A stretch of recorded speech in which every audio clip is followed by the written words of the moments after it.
श्रीराम समर्थ. श्री रामनवमीचे प्रवचन क्रमांक 1. आज रामनवमी आहे. आपण ती आनंदाने आणि उत्साहाने साजरी करतो. आज रामजन्म झाला. आता पुढच्या रामजन्मापर्यंत आपला हा आनंद टिकेल असे आपल्याला मनापासून वाटते का? आपली भीती, काळजी, तळमळ दूर झाली का? जर झाली नसेल तर हा रामजन्माचा आनंद, उत्साह त्या दिवसापुरताच आहे असे म्हणायला पाहिजे. मग आपण रामजन्म महिनाभर जरी साजरे करीत राहिलो तरी त्याचा काय उपयोग? खऱ्या अर्थाने जर आपण रामजन्म साजरा केला नाही तर त्यामुळे मिळणारा आनंद कायम कसा राहील?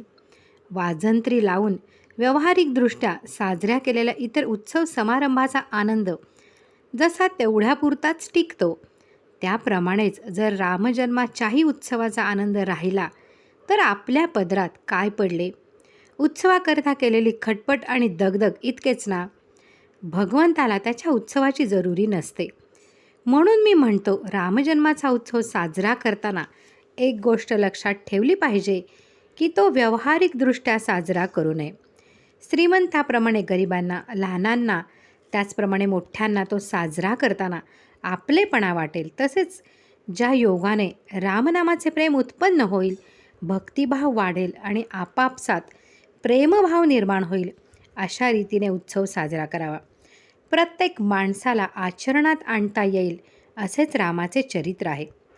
सुष्टांचे रक्षण करणे हा खरा धर्म होय आणि त्यासाठीच भगवंतांनी अवतार घेतला. हे तत्त्व आपण समजून घेतले पाहिजे. आपला राम हा देवघरात किंवा मंदिरात नसून प्रत्येकाच्या हृदयात आहे हे जाणून त्याप्रमाणे व्यवहारात वर्तन ठेवले तरच रामजन्म साजरा करण्याचा खरा उपयोग झाला असे म्हणता येईल. परंतु आपले कसे होते बघा.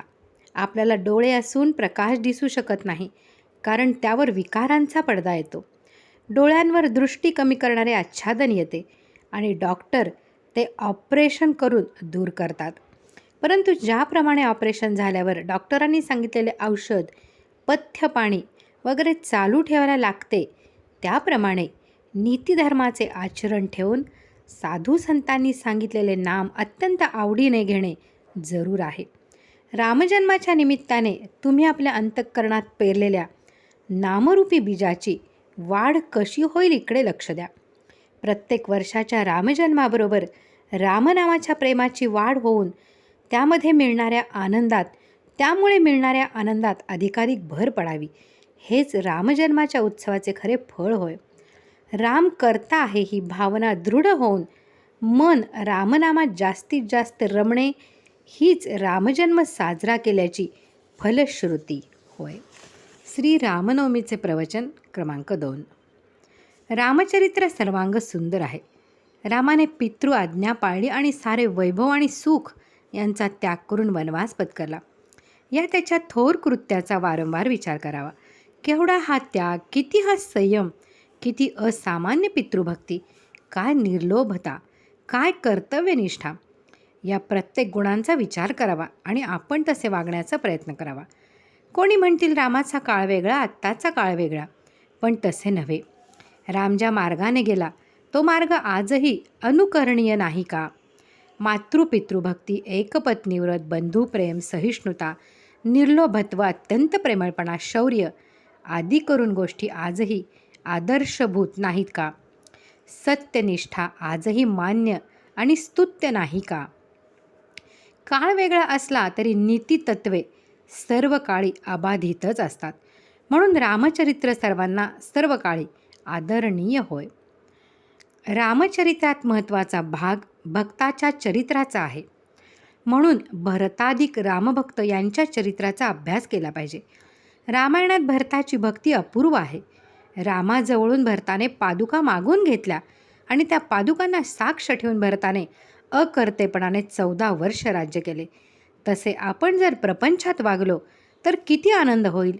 राज्यपदात खरे समाधान असते तर भरताने त्याचा त्याग केला नसता, पण त्याने राज्यपदाचा त्याग करून तो रामपदी रत झाला. हेच त्याचे वैशिष्ट्य. भरताचा प्रपंच म्हणजे त्याचा राज्य शकट. रामपादुकांना वंदन करावे, प्रत्येक गोष्ट त्यांना निवेदन करावी आणि रामस्मरण करून मग ती करावी. असा त्याने राज्य शकट हाकला. तसेच आपणही प्रपंच रामस्मरणपूर्वक करावा. रामाला साक्षी ठेवून करावा. तो सुखाचा होईल. संसार, जग, माता, पिता, जाया, पुत्र, घरदार हे सर्व माझे नसून रामाचे आहे असा भाव ठेवावा.